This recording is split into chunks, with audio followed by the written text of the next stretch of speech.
किस में अनुपस्थित होता है, जो वास्तविक केंद्रक होता है वो किस में एब्सेंट होता है, आपसे ये पूछना है। तो जो जीवाणु होते हैं यानी कि जो बैक्टीरिया होते हैं, बैक्टीरिया में क्या होता है, केंद्रक नहीं होता है, ये आपको ध्यान रखना है, बैक्टीरिया में केंद्रक नहीं होता है।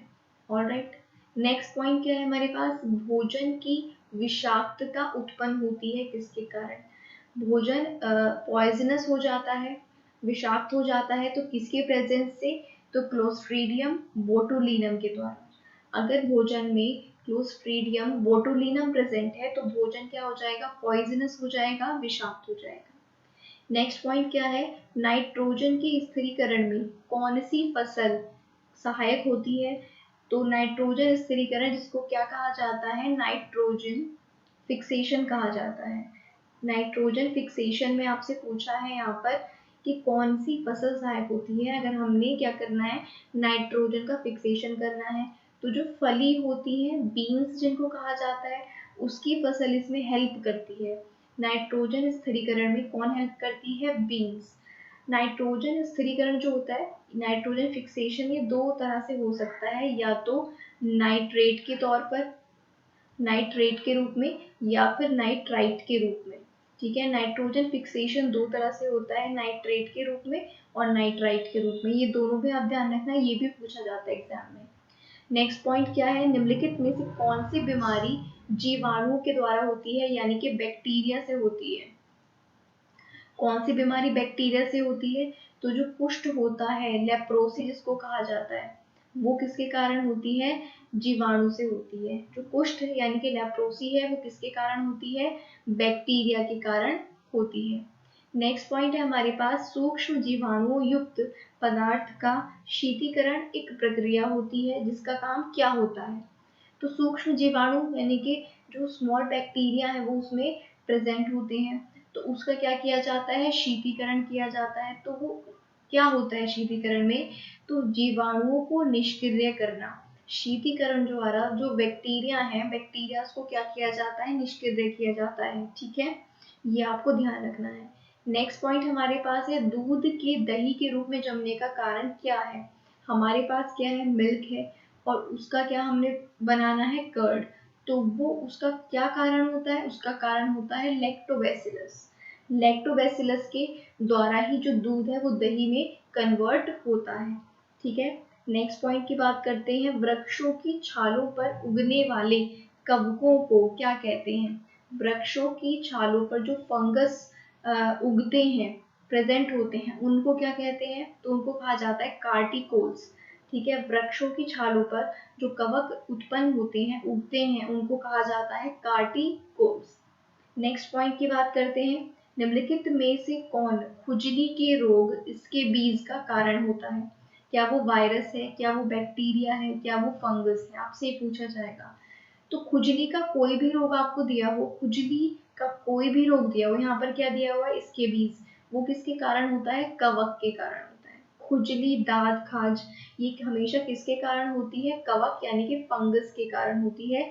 ये कई बार क्वेश्चन आपसे पूछा जाता है। नेक्स्ट पॉइंट पर बढ़ते हैं। नेक्स्ट पॉइंट क्या कहता है, लाइकेन। लाइकेन किन दो वर्ग के पौधों से मिलकर बनते हैं। लाइकेन दो वर्ग के पौधों से मिलकर बनता है, कवक और शैवाल। आप ध्यान रखेंगे, जो लाइकेन है वो कवक और शैवाल दोनों से मिलकर क्या होता है, बनता है। ठीक है, एल्गी और फंगस दोनों से मिलकर क्या बनता है, लाइकेन बनता है। नेक्स्ट पॉइंट है, लाइकेन किसके सूचक होते हैं। जो लाइकेन होते हैं ये एक तरह के पॉल्यूशन के सूचक होते हैं।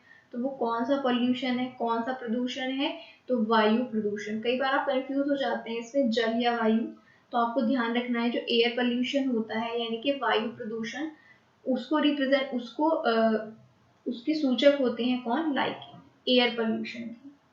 नेक्स्ट पॉइंट है, जड़ के स्थान पर मूलाभास किसमें होता है। जड़ के स्थान पर मूलाभास किसमें प्रेजेंट होता है, तो ब्रायोफाइट्स में। जो ब्रायोफाइट्स होते हैं उनमें जड़ की जगह पर क्या होता है, मूलाभास होता है ब्रायोफाइट्स में। नेक्स्ट पॉइंट है, सबसे अधिक क्रोमोसोम किसमें होते हैं। सबसे अधिक क्रोमोसोम यानी कि आपके जो गुणसूत्र होते हैं वो किस में होते हैं सबसे ज्यादा, तो टेरिडोफाइट्स में, जो टेरिडोफाइट्स होते हैं उनमें सबसे ज्यादा क्रोमोसोम पाए जाते हैं टेरिडोफाइट्स। नेक्स्ट पॉइंट की बात करते हैं, निम्न में से कौन सा एक जीवित जीवाश्म है? एक लिविंग फॉसिल है। जीवित जीवाश्म क्या होगा? Living fossil. ठीक है, जो लिविंग फॉसिल है इनमें से कौन सा है? तो जो साइकस होता है, जो साइकस होता है वो क्या होता है? आपका लिविंग फॉसिल होता है, यानी कि साइकस क्या है? एक जीवित जीवाश्म है। नेक्स्ट पॉइंट है कि श्वसन मूल किस पौधे में पाई जाती है? श्वसन मूल किस पौधे में पाई जाती है? तो ये पाई जाती है जूसिया पौधे में। किस में पाई जाती है? जूसिया पौधे में पाई जाती है। नेक्स्ट पॉइंट हमारे पास क्या है? साबूदाना किससे प्राप्त होता है? साबूदाना किससे प्राप्त किया जाता है? तो साइकस से। साबूदाना किससे प्राप्त किया जाता है? साइकस से प्राप्त किया जाता है, ये आप ध्यान रखिए। नेक्स्ट पॉइंट है, निम्नलिखित में से कौन एक जड़ नहीं है? कुछ ऑप्शंस आपको दिए होंगे, तो उनमें से आपको बताना होगा कि कौन सा जड़ नहीं है। एक रूट नहीं है, जड़ यानी कि रूट नहीं है। तो आलू, आलू एक रूट नहीं है, आप ध्यान रखेंगे। आलू क्या है? एक तना होता है, स्टेम होता है। आलू क्या होता है? तना होता है, यानी कि स्टेम होता है। ये ध्यान रखना है आपको। नेक्स्ट पॉइंट पर डिस्कस करते हैं, स्तंभ मूल किस में होती हैं? यानी कि स्तंभ मूल कौन सी जड़ें होती हैं? तो स्तंभ मूल होती हैं अपस्थानिक जड़ें। जो अपस्थानिक जड़ें होती हैं उनको क्या कहा जाता है? स्तंभ मूल।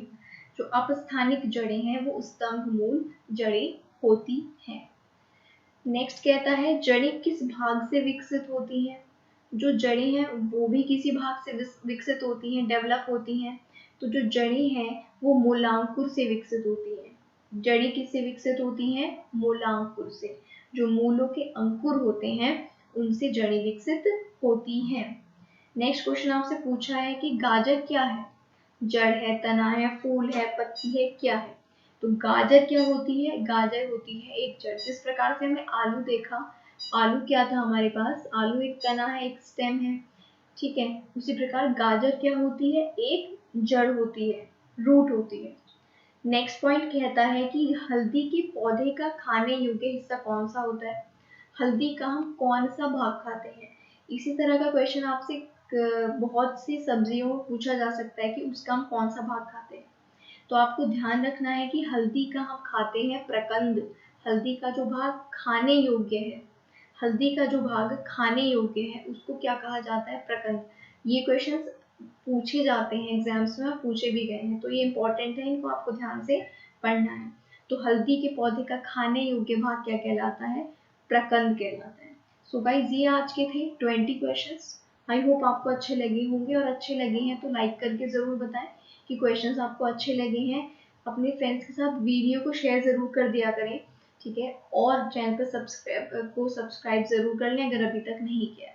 फिजिक्स, केमिस्ट्री और बायो तीनों के क्वेश्चन से मिक्स्ड यहाँ पर 20 क्वेश्चन डिस्कस करते हैं, और एग्जाम तक हम कंटिन्यू इसको रखेंगे। आप भी सारी वीडियोस को जरूर देखें, और डिस्क्रिप्शन से डाउनलोड करके पीडीएफ को भी, क्वेश्चंस को आप रिवाइज कर सकते हैं। और वीडियो को शेयर जरूर करें अपने फ्रेंड्स के साथ। Thank you for watching.